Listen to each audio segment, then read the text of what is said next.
wabarakatuh. Selamat datang di acara podcast NutriTalk, di mana kita akan membahas seputar gizi dan juga isu-isu kesehatan terkini. Bersama saya Eli Putri yang akan menemani kalian dalam acara podcast pada kali ini. Nah, teman-teman, bicara soal permasalahan gizi di Indonesia ya. Indonesia sendiri telah mengalami sebuah bencana kegizian yang cukup besar, yaitu triple burden malnutrition, atau dalam istilah bahasa Indonesianya itu adalah 3 beban permasalahan gizi. Nah, 3 beban itu apa saja sih? Nah, yang pertama teman-teman itu ada undernutrition atau kekurangan gizi. Lalu yang kedua itu ada overnutrition, yaitu kelebihan gizi. Dan juga yang ketiga ada specific deficiency atau kekurangan zat gizi tertentu, seperti contohnya kurang vitamin A atau mungkin iodium gitu. Nah teman-teman, ngomongin masalah kekurangan gizi di Indonesia sendiri itu sangat marak terjadi ya, bahkan sampai mudak mungkin ya, itu terjadinya stunting atau biasa kita kenal dengan pendek ya. Nah, teman-teman, di sini kita akan mendalami ya masalah stunting atau pendek ini yang cocok sekali buat teman-teman, terutama para calon pengantin, calon Pak Mil dan Bu Mil ya, untuk mempelajarinya. Tentunya podcast ini sangat cocok sekali ya, karena tema yang akan kita angkat adalah cegah stunting, cerdaskan bangsa. Nah, teman-teman, di sini saya tidak sendiri, ditemenin oleh rekan saya ya sebagai narasumber yang sangat luar biasa yang akan berbagi ilmunya mengenai stunting agar kita lebih tahu apa sih itu stunting. Nah, kita panggil dulu yuk. Halo Kak Firda. Halo Kak Eli. Gimana nih Kak kabarnya? Kabar baik nih Kak. Alhamdulillah. Nah Kak, kesibukannya tuh akhir-akhir ini apa sih Kak? Wah, kesibukannya seperti biasalah, mengerjakan tugas, begadang demi deadline buat besok harinya. Sistem SKS banget ya Kak, Banget sukanya. dong Kak, harus itu. Aduh, tapi teman-teman jangan coba ditiru ya sistem SKS atau kebut semalaman ya untuk tugas ya. Oke, nah Kak, tadi kan aku sempat ngomongin nih, permasalahan gizi di Indonesia tuh ada stunting ya. Pandangan kakak nih ya, kalau stunting itu kira-kira bakal ngerugiin gak ya? Banget dong, itu stunting bakal ngerugiin. Dari definisinya sendiri nih, stunting adalah kondisi gagal tumbuh pada balita yang diakibatkan oleh penyakit kronis dan penyakit infeksi. Oke, jadi suatu kondisi kronis ya. Kronis itu apa sih? Kronis itu ya, kalau kita kenal ya kayak bahaya lah istilahnya. Bahaya banget, pakai tanda petik gitu ya teman-teman. Patut digarisbawahi itu. Nah, nih Kak, sebenarnya permasalahan stunting itu kan banyak sekali ya terjadi di Indonesia ya. Iya. Sampai saya tuh sempat itu Kak, kaget ya. Karena kan saya kan sedang melakukan sebuah penelitian juga ya bersama teman-teman dari kakak tingkat dan juga teman sebaya saya, itu melakukan sebuah hibah ya kalau nggak salah namanya. Itu intinya tuh kita diminta untuk melakukan penelitian mengenai stunting di suatu wilayah. Dan kebetulan sekali nih teman-teman, saya kasih info ya, wilayahnya tuh di daerah saya gitu loh. Wah, itu gimana sih Kak? Kondisi stunting di daerah Kakak tuh seperti apa ya? Saya cukup kaget ya Kak. Saya kira tuh di daerah saya tuh nggak ada yang stunting gitu loh. Ternyata ya di kecamatan tetangga saya itu kasusnya luar biasa. Itu seberapa parah bang Kak? Ya nanti bisa kalian itu ya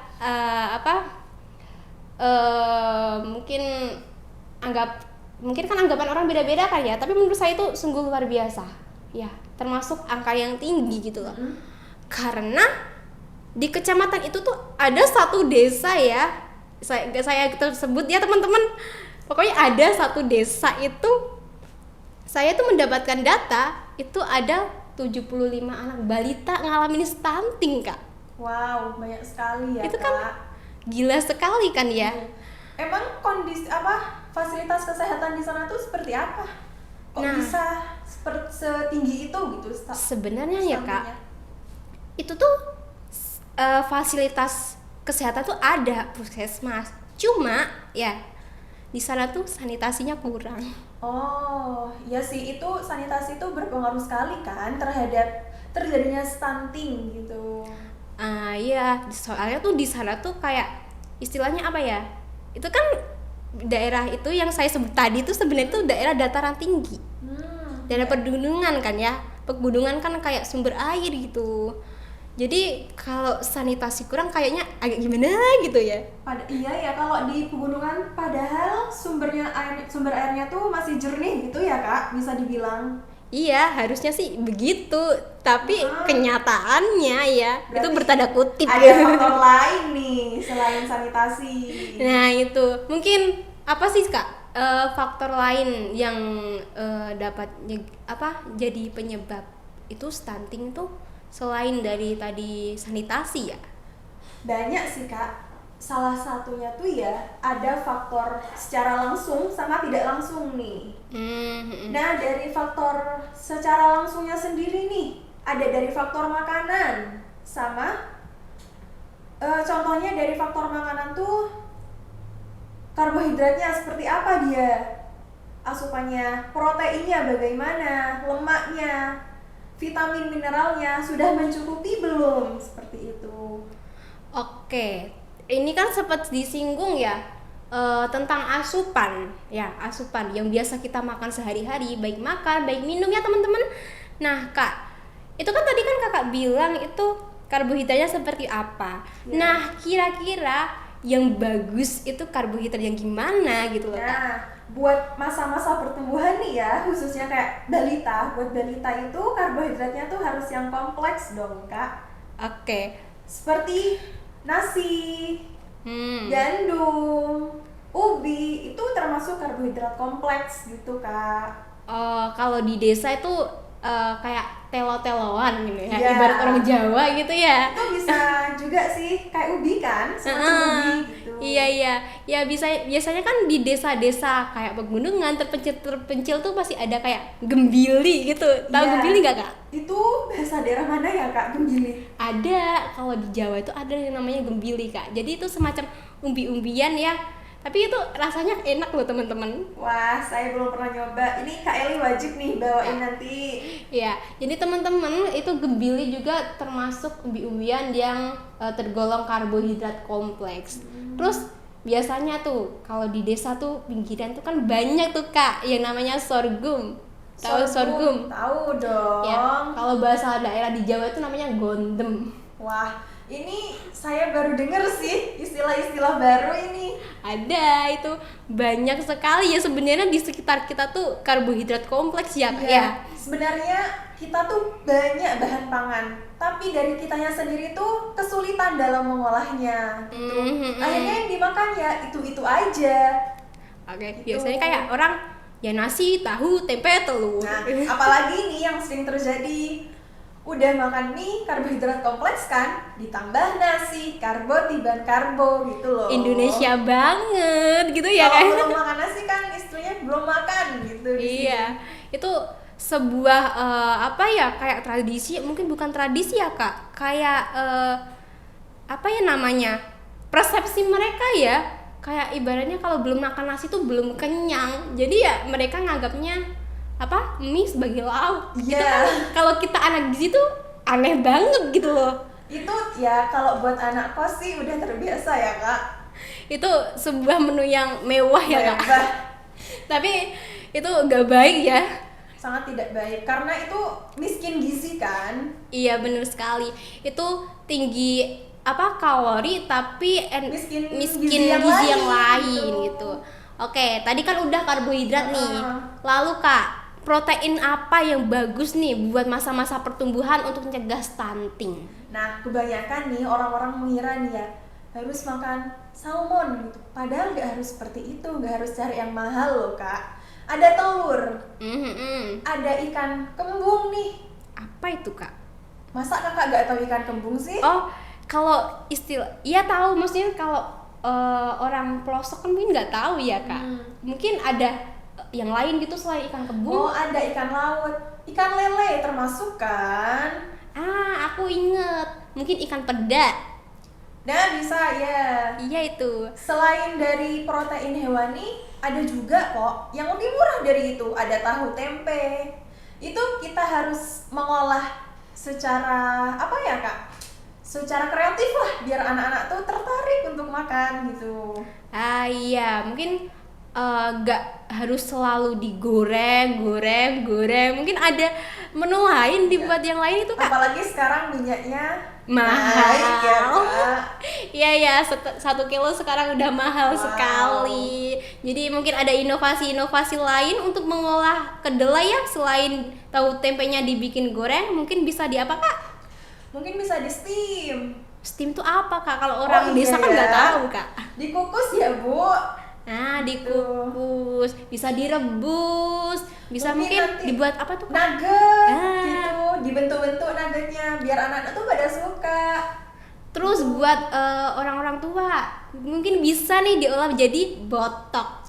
Nah itu enak loh. Itu enak banget, itu botok ya.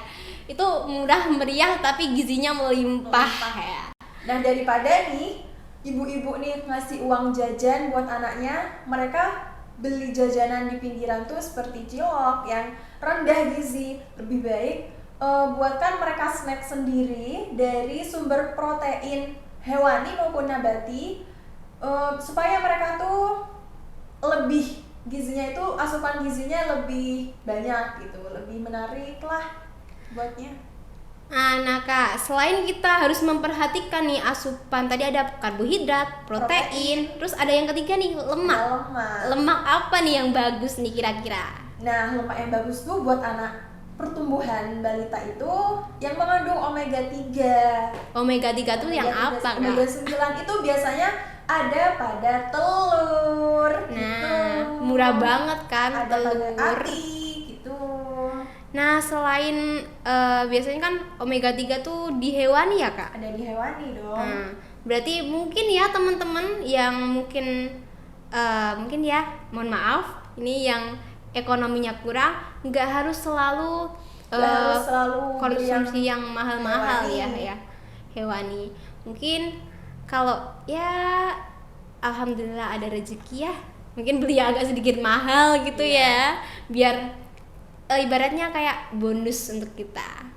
Nah kak, selain tadi ada karbohidrat, protein, dan lemak, kira-kira kan biasanya kita butuh sayur dan buah. Sayur dan buah itu termasuk yang yang mikro dong. Iya. Nah, sayur dan buah ini tuh harus gak sih dikonsumsi setiap hari? Setiap kita makan tuh wajib ada nggak? Wajib dong kak, harus itu malah.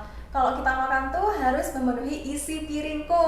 Nah, isi piringku tuh apa nih kak? Jadi isi piringku itu terdiri dari karbohidrat, protein, lemak, sayur dan buah. Yang mana yang paling banyak di situ adalah sumber seratnya nih kak, seperti sayur. Iya betul sekali. Ada sayur ya kak. Sayurnya mungkin bisa yang murah meriah, di kebun ramah kan banyak kantong biasanya. Iya banyak ya, ada bayam gitu ya kak ya. Tapi masalahnya nih ya kak, anak-anak tuh pada ogah gitu makan sayur. Betul sekali, termasuk saya waktu kecil tuh males banget tuh makan sayur tuh. Jadi ibunya tuh harus kreatif lah bikin menu supaya anaknya itu tertarik untuk makan sayur. Nah salah satunya nih kak, ada tips supaya anak-anak pada suka makan sayur. Selipin sayur di dalam lauknya, diolah bersamaan gitu loh kak. Betul sekali. Mungkin Menjebak, ada ya istilahnya. kayak ibaratnya kita bikin bakso nih, tapi baksonya diselipin sayur bayam atau mungkin ada brokoli gitu ya, ada wortel gitu ya. Menjebak banget kan itu. Jadi anak-anak masih mengasup vitamin dan gitu, serat vitamin gitu. mineral. Iya. Apalagi nih buat cegah stunting itu kan perlu banget ya kayak apa ya namanya? vitamin mineral salah satunya adalah seperti zat besi gitu ya Kak. Zat besi. Biar ke apa ya namanya, stunting itu bukan nggak terjadi sih, kayak meminimalisir lah intinya. Biar tidak terjadi peningkatan gitu. Nah, kira-kira nih Kak, zat besi itu paling banyak ya terkandung dalam bahan seperti apa, terutama yang orang-orang desa gitu ya, yang nggak terlalu mahal aja. Jadi tuh kita untuk mengasup zat besi itu tidak harus dari suplemen ya Kak. Lebih baik itu kita mengkonsumsinya dari sumber yang alami, dari sayur dan protein hewani, termasuk di dalamnya ati. Ya, ati itu banyak mengandung zat besi loh. Selain Selain ati itu ada, kalau di dalam sayur nih yang mengandung zat besi ada kelor, ada kelor. bayam gitu. Itu sungguh-sungguh merakyat sekali ya, ada kelor Di kebun dan tuh pasti bayam. banyak kan ibu-ibu, jadi gak perlu pergi ke pasar lah buat cari sayur-sayur yang mudah didapat gitu. Nah, bener sekali. Terus ya teman-teman, aku kasih info juga ya, selain tadi ada kelor dan bayam, sebenarnya nih ada satu tumbuhan ya yang mana sebenarnya itu kayak akan zat besi. Cuma ya itu karena bentuknya yang mungkin agak menjijikan sama yang baunya ada kurang enak gitu ya. Jadi banyak yang menghindari. Nah, kira-kira buah apa itu? Jadi buah yang kayak akan zat besi itu salah satunya adalah buah mengkudu. Itu sungguh-sungguh tinggi sekali tuh zat besinya. Kalau nggak salah nih ya Kak, buah mengkudu itu salah satunya juga buat menghindari mencegah penyakit COVID nggak sih? Oh, kalau itu saya kurang tahu nih Kak, tapi setahu saya ya itu mengkudu selain untuk sebagai asupan zat besi ya, mengkudu itu bisa mencegah cacingan. Karena ya mengkudu itu mengandung senyawa yang dimana anti bahasa ilmiahnya anti helminths atau apa gitu ya, yang pokoknya bahasa Indonesia itu anti kecacingan gitu. Bagus ya. Apalagi kan cacingan kan salah satu step dimana fase awal terjadinya stunting gitu kan, jadi bagus banget itu dikonsumsi buat tapi masalahnya anak-anak. nih Kak, orang-orang tuh pada menghindari yang namanya mengkudu gitu loh, apalagi buat anak-anak, pasti mereka tuh nggak suka gitu. Sebenarnya itu bisa ya Kak, mungkin kayak diolah tadi ya, macem-macem gitu. Bisa dijadiin permen, mungkin bisa juga ya. Mungkin ya teman-teman yang ahli kuliner bisa dicoba-coba nih.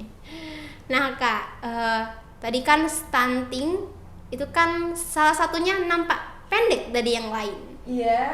Nah, kira-kira sebuah tanda apa yang mengatakan stunting selain dia kelihatan pendek? Ini nih, anak itu ya kalau sering terjadi penyakit infeksi, biasanya sering sakit-sakitan gitu.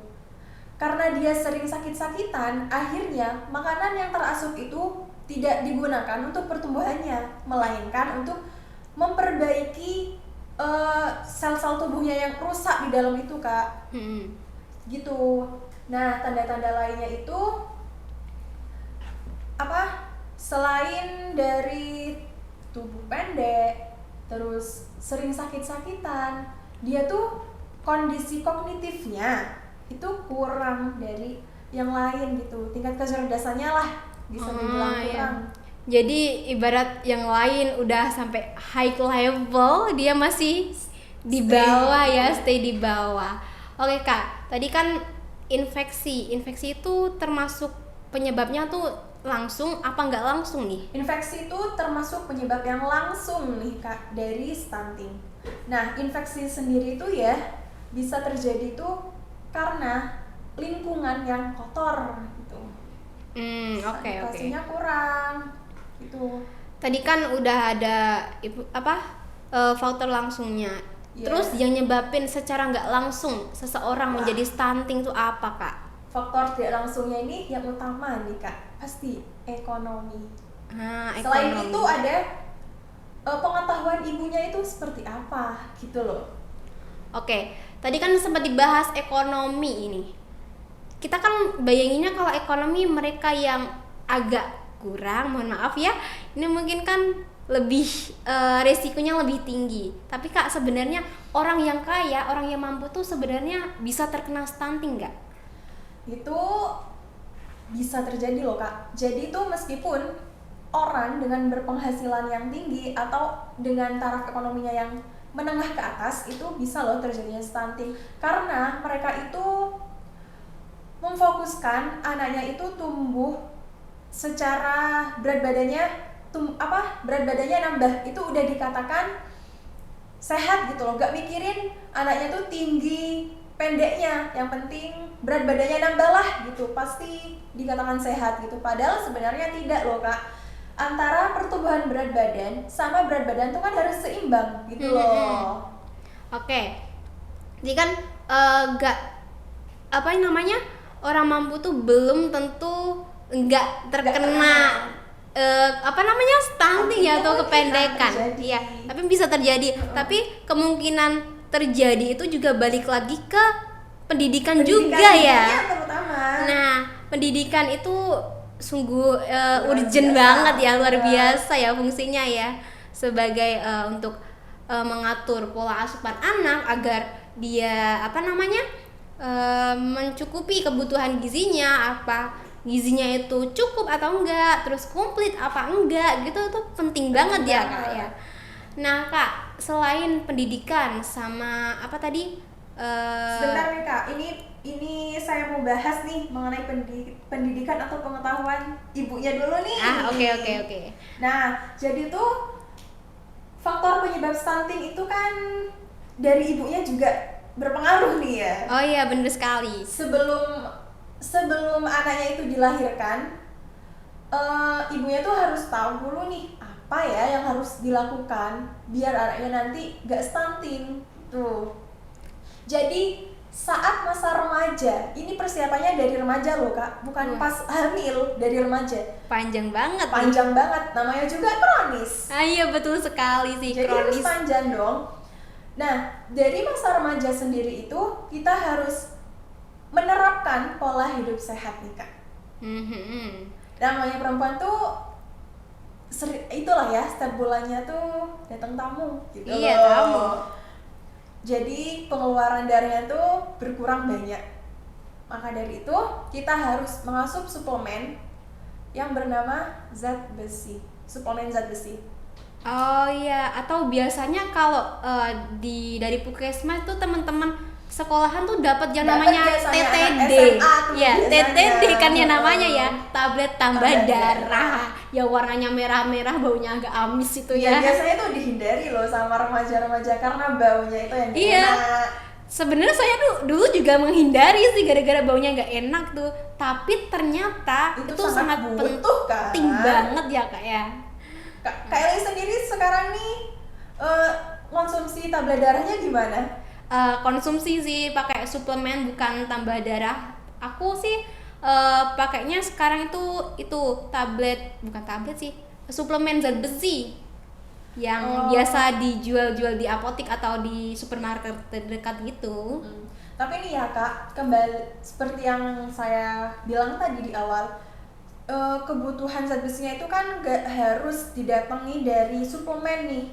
Kalau kebutuhan zat besi kita udah terpenuhi dari bahan pangan, maka kita gak butuh dong yang namanya suplemen. Tapi buat jaga-jaga aja, kita konsumsilah tuh. Oke nih Kak, tadi kan pencegahannya selain mempersiapkan dari jangka waktu panjang, mulai dari masa remaja, masa prakonsepsi, terus apa lagi nih? Cara mencegahnya mungkin dari pola hidup yang sehat ya Kak. Itu pengaruh banget. Pola makannya tuh bener-bener harus dijaga. Itu jadi Kak, isi piringku tuh harus dipraktekkan setiap kali makan loh ya. Penting banget nih. Oh ya teman-teman, ada catatan nih untuk isi piringku ya. Sebenarnya dalam satu piring itu kalian bisa dibagi menjadi 6 bagian ya teman-teman. Nah, dimana untuk porsi sayur itu ada berapa Kak? 2 ya? 2 potong ya? 2 potong ya kalau dibagi 6. itu buat makanan pokok semacam nasi gitu itu juga sama. Terus untuk buah dan lauk ya, lauk itu 1 potong aja, masing-masing 1 potong itu udah memenuhi syarat isi piringku itu ya Kak ya. Itu harus diterapkan ya ibu-ibu, teman-teman. Ya teman-teman, terutama teman-teman remaja nih yang makannya ogah-ogahan, yang penting aku makan aku kenyang, perlu diperhatikan ya teman-teman. Itu penting sekali loh, sangat-sangat penting. Apalagi sayur nih ya, sumber seratnya tuh harus kalian makan. Bener sekali. Oke nih Kak, ini cukup membantu sekali ya infonya untuk teman-teman yang masa remaja sebagai calon pengantin ya, apalagi buat calon Pak Mil dan Bu Mil ya. Wow. Ini tuh bener-bener ilmu yang luar biasa gitu ya, bener-bener ibaratnya kalau bahasa Jawanya pesangon. Iya, betul sekali Kak. Ya, pesangon buat masa depan. Ya, asik banget kan pesangon buat masa depan demi bibit-bibit yang unggul gitu.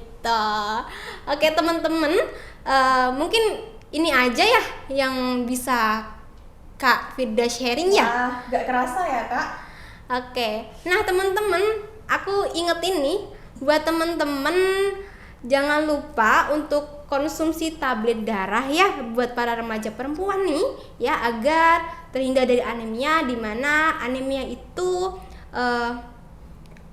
dapat menyebabkan masa-masa kestuntingan dari anak mulai dari 1000 hari kehidupan pertama ya, HPK ya. HPK. Nah itu urgent sekali ya. Jangan lupa juga untuk konsumsi makanan yang sehat dan bergizi ya, agar